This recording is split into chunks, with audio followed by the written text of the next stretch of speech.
नमस्कार, मैं मोहम्मद मुरली मनोहर। आप देख रहे हैं नेशनल कवरेज। तो नेशनल कवरेज के राजनीतिक अड्डा में आपका स्वागत है। 22 जनवरी 2024 को अयोध्या के मंदिर में रामलला विराजमान हो जाएंगे। जैसे जैसे रामलला के विराजमान की तिथि नजदीक हो रही है, उत्तर प्रदेश की राजनीतिक सियासत भी अब बढ़ती जा रही है। विवादित बयानों के लिए प्रसिद्ध समाजवादी पार्टी के राष्ट्रीय महासचिव, विधान परिषद सदस्य स्वामी प्रसाद मौर्य एक बार पुनः चर्चा में आ गए। 22 जनवरी को रामलला मंदिर में विराजमान हो जाएंगे। अयोध्या में एक बड़ा उत्सव होने जा रहा है। 22 जनवरी के बाद राम का मंदिर खोल दिया जाएगा भक्तों के दर्शन के लिए। लोग जाएंगे और रामलला का दर्शन करेंगे। इसके बीच जो सियासत गर्म हो रही है, जो विवादित बयान आ रहे हैं, स्वामी प्रसाद मौर्य ने कहा है कि मंदिर कोर्ट ने बनवाया है, बीजेपी ने नहीं बनवाया है और बीजेपी इसका श्रेय लेना चाहती है।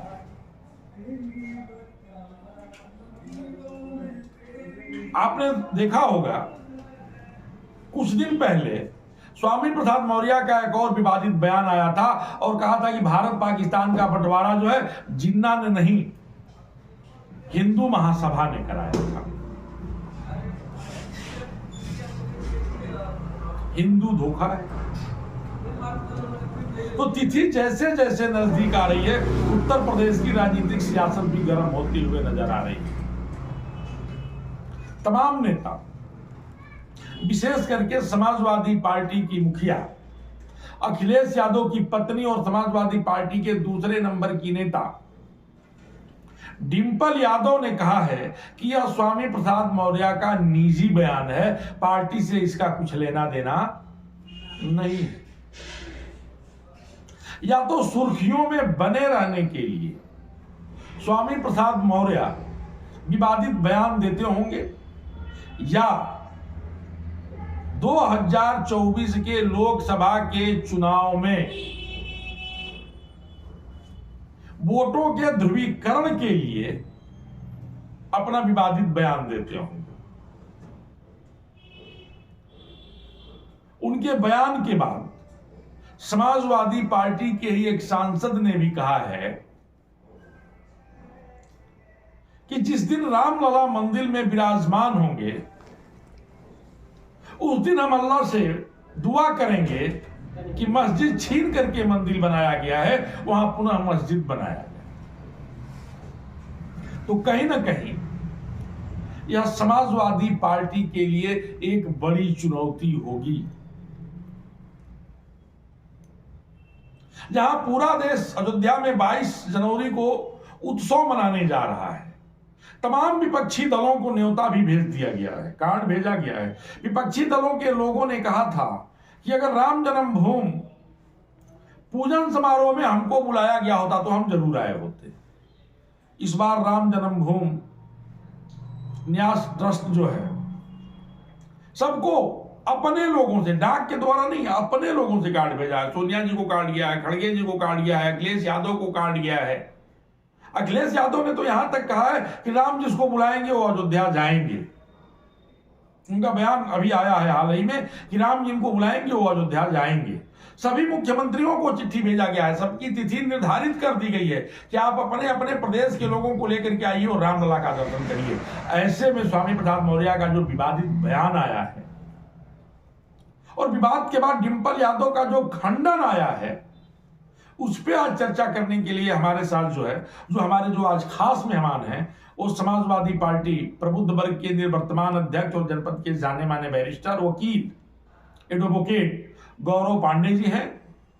हमारे जो दूसरे खास मेहमान हैं वो कांग्रेस के वरिष्ठ नेता और कांग्रेस प्रवक्ता रमन पांडे जी हैं। आइए हम चर्चा करते हैं कि जिस तरह से 22 जनवरी को होने वाले उत्सव पर स्वामी प्रसाद मौर्य ने विवादित बयान दिया है। इसे 2024 के राजनीति से देखा जाए या वो उनका निजी बयान है। सबसे पहले हम चर्चा शुरू करेंगे गौरव पांडे जी से, इसलिए कि डिंपल यादव ने उस पर खंडन भी दे दिया है। पांडे जी, आपका नेशनल कवरेज में बहुत बहुत स्वागत है। देखिए, अभी स्वामी प्रसाद मौर्य ने कहा है, जो जिस तरह से बयान दिया है उस पर डिंपल यादव का एक खंडन भी आ गया है कि स्वामी प्रसाद मौर्य का निजी बयान है, इसका दल से कुछ लेना देना नहीं है। देखिए, स्वामी प्रसाद मौर्य ना हमारे दल के राष्ट्रीय महासचिव हैं इस समय, वो प्रवक्ता नहीं है, ना ही उनको इस सब मामलों पर बोलने के लिए पार्टी से कोई निर्देश है। निश्चित तौर पे उनका सारा बयान व्यक्तिगत तौर पर पार्टी का उससे कोई मतलब नहीं है, जहाँ तक कि सांसद डिंपल यादव ने खंडन भी किया है। और अभी हाल ही में राष्ट्रीय अध्यक्ष जी ने सभी प्रवक्ताओं से और पार्टी के वरिष्ठ नेताओं से एक निर्देश भी जारी किया था कि किसी भी मामले पे संयमित बोलने के लिए। अब मुझे लगता है कि या तो स्वामी प्रसाद मौर्य राष्ट्रीय अध्यक्ष की बात को नहीं मानते हैं, क्योंकि जिस दल के राष्ट्रीय अध्यक्ष जी ने खुद कहा था कि पार्टी के नेता और प्रवक्ता किसी मसले पे बोलने से पहले थोड़ा संभल के बोले, और उसके बाद जो स्वामी प्रसाद मौर्य का यह बयान, तो क्या स्वामी प्रसाद मौर्य को दल से निकाल देना चाहिए, बर्खास्त कर देना चाहिए? देखिए, स्वामी प्रसाद मौर्य को दल में रहना चाहिए या निकालना चाहिए, शीर्ष नेतृत्व का इस पे फैसला होगा। मगर स्वामी प्रसाद मौर्य जी को जब पार्टी का निर्देश है, थोड़ा संभल के बोलना चाहिए। आखिर हमारे नेता डिंपल यादव ने आज खंडन किया और पार्टी के सभी लोगों ने खंडन किया। ये पार्टी का ऑफिशियल बयान नहीं है, ये स्वामी प्रसाद मौर्य जी का बयान है। अब स्वामी प्रसाद मौर्य जी क्यों ऐसे बयान दे रहे हैं? स्वामी प्रसाद मौर्य जी खुद जो उनकी बेटी है, वो बदायूं सांसद भाजपा में है, उनकी खुद बेटी, अगर उनको इतना भाजपा से एलर्जी है तो अपनी बेटी को नहीं वो इस्तीफा दिलवा के अपने साथ समाजवादी पार्टी या अन्य दलों में शामिल कराएं। नहीं, तो बाप बेटी का मामला, बेटी कहीं रह सकती है, बाप कहीं रह सकता है, लेकिन जिस तरह से लगातार उनका विवादित बयान आ रहा है, क्या समाजवादी पार्टी का उससे नुकसान? जहां पूरा देश 22 जनवरी को उत्सव मनाने जा रहा है, वहां उनके इस बयान से क्या समाजवादी पार्टी को नुकसान नहीं होगा? देखिए, ये समाजवादी पार्टी का इससे कोई नुकसान नहीं होगा, क्योंकि समाजवादी पार्टी का ये ऑफिशियल बयान नहीं है। हमारे पार्टी के शीर्ष नेताओं ने इसका खंडन कर दिया है। जहाँ तक रही स्वामी प्रसाद मौर्य की बात, तो स्वामी प्रसाद मौर्य अगर चुनाव लड़ेंगे तो वहाँ की जनता तय कर देगी उनके बयान। पांडे जी, रमन जी, मैं आपसे ये जानना चाहता हूँ कि जिस तरह से सियासत उत्तर प्रदेश में गर्म हुआ है, 22 जनवरी को लेकर के जिस तरह से उत्तर प्रदेश में राजनीतिक सियासत शुरू हुआ है, क्या ये होना चाहिए?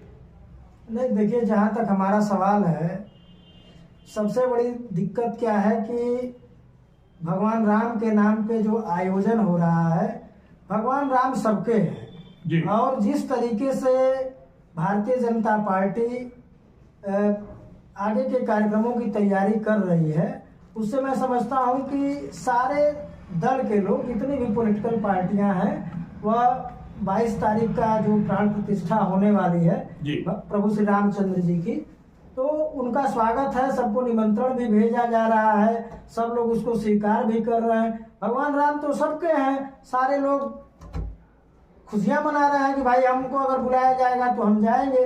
लेकिन मैं आपको यह बताना चाहता हूं कि पिछली बार भी आप अगर देखें स्वामी प्रसाद मौर्य जी तो कई बार से इस तरह के विवादित बयान दे रहे थे, लेकिन मैं पहली बार देख रहा हूं कि समाजवादी पार्टी के राष्ट्रीय अध्यक्ष अभी गौरव जी ने बताया और स्वयं डिंपल यादव जी ने उनके बयानों का खंडन किया है। यह समाजवादी पार्टी का कोई अधिकृत बयान नहीं है।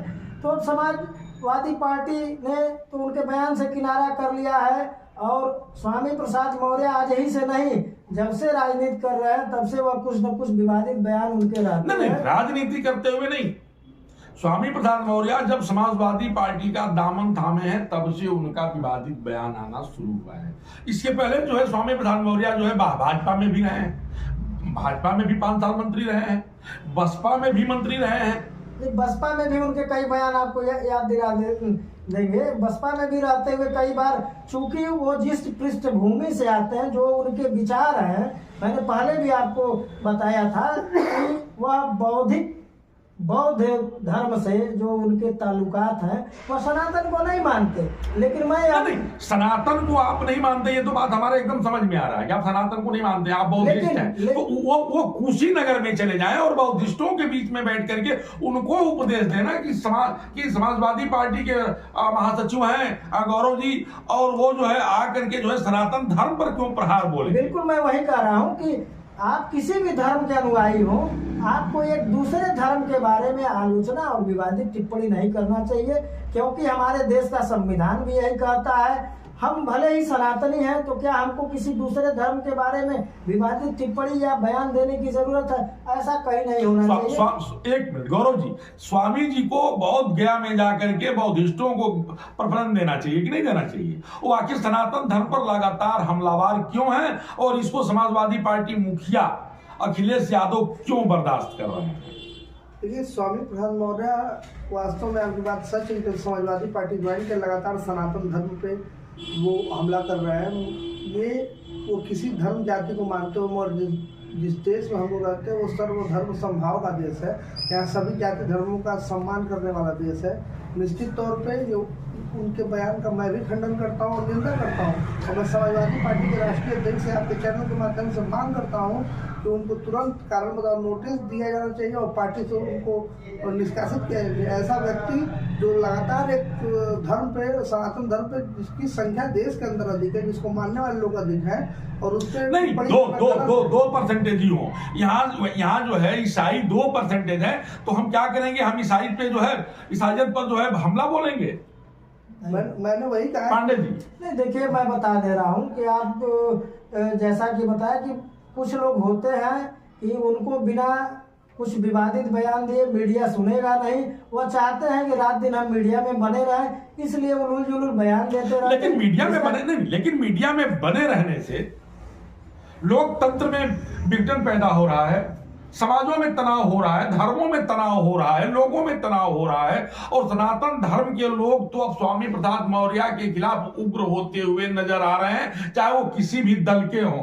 नहीं, बिल्कुल सही। हमें देखिए आज का जो विचार और विमर्श है वह कहीं ना कहीं हमारे एज ए विपक्ष में जो हमारी भूमिका है, चाहे वह भारतीय कांग्रेस पार्टी हो या समाजवादी पार्टी हो, हमारी एक भूमिका जनता के जो असली मुद्दे हैं, महंगाई है, बेरोजगारी है, हम भारतीय जनता पार्टी को किस तरह से उस मुद्दे पे लाने का प्रयास करें। अभी आप देखे होंगे कि भारत के सरकार पे जो कर्जा है 205 लाख करोड़ का हो गया है। इसको विपक्ष को मुद्दा, हम लोगों को मुद्दा बना करके जनता के बीच ले जाना चाहिए। आपने इसके पहले भी एक बयान दिया। मैं देखिए, स्वामी प्रसाद मौर्य जो धर्म के नाम पे बयान दे रहे हैं उसका मैं भी खंडन करता हूँ, लेकिन अभी आपने दिया कि इस देश का बंटवारा, मैं निश्चित आपको रिकॉर्ड के साथ कह सकता हूं कि इस देश का बंटवारा 1931 में जब सावरकर का बयान आता है कि भारत में दो समुदाय, हिंदू और मुसलमान एक साथ नहीं रह सकते हैं, तो इस भारत का बंटवारा मोहम्मद अली जिन्ना को जितना जाता है उतना ही हिंदू महासभा के सावरकर को भी जाता है। यह एक बौद्धिक बहस है, लेकिन आज का जो असलियत मुद्दा है, हम सारे विपक्ष को महंगाई, बेरोजगारी और भारतीय जनता पार्टी जो धर्म का ढोंग रचती है, धर्म का ढोंग इसलिए कह रहा हूं कि देखिए जो सनातन धर्म है, सनातन धर्म तो सबको समेट कर चलता है, सबको लेके चलने की बात करता है। सर्वे भवन्ति सुखिनः सर्वे भद्राणि पश्यन्तु सर्वे सन्तु निरामया की बात करता है, विश्व कल्याण की बात करता है। लेकिन भारतीय जनता पार्टी आज जिस तरीके से धर्म के नाम पर, भारतीय जनता पार्टी ने कहीं धर्म और सनातन को टच नहीं किया है।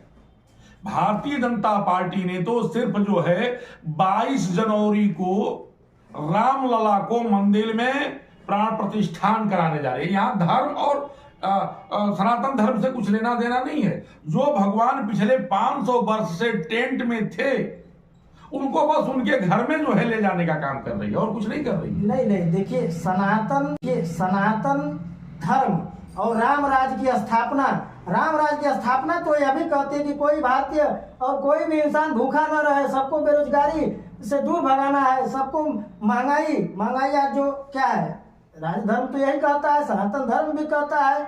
और नहीं, हम महंगाई पे जो है हम कभी और भी चर्चा कर लेंगे। आज हमारा चर्चा सिर्फ यही है कि उत्तर प्रदेश में 22 जनवरी को लेकर के जो सियासत तेज हो रही है या सियासत तेज करने का प्रयास हो रहा है, ये होना चाहिए कि नहीं होना चाहिए। मैं थोड़ा सा इतिहास के पीछे चलूंगा गौरव जी, मैं थोड़ा सा इतिहास के पीछे चलूंगा।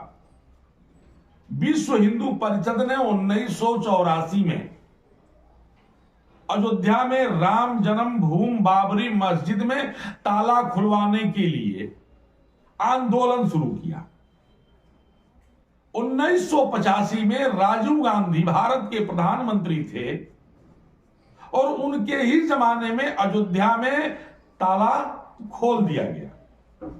जनता के दर्शन के लिए भी जो है वह सुपुर्द कर दिया गया।